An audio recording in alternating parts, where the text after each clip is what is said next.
मखसूस नशिस्तों के केस के फैसले में आईनी खिलाफ वर्जियों और कोताहियों की निशानदही फर्ज है। तवक्को है कि अक्सरियती जजेस अपनी गलतियों पर गौर करके दुरुस्त करेंगे। केस में चीफ जस्टिस काजी फायजी और जस्टिस जमाल मंदोखेल का अक़लियती तफसीली फैसला जारी।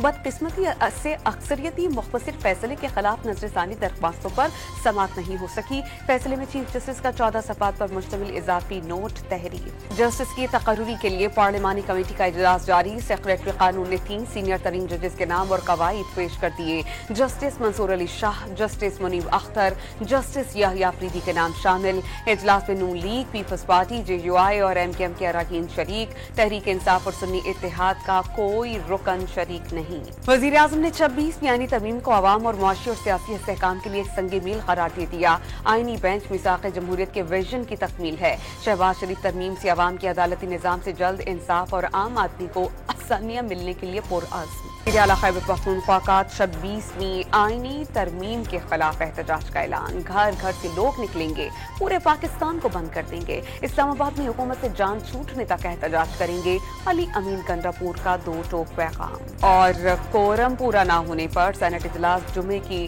सुबह 10:30 बजे तक मुलतवी कर दिया गया। अफसोस हुआ कोई विफाकी वजीर सवालात के जवाब देने के लिए मौजूद नहीं। सेनेटर सलीम मानवीवाला का इजहार ख्याल।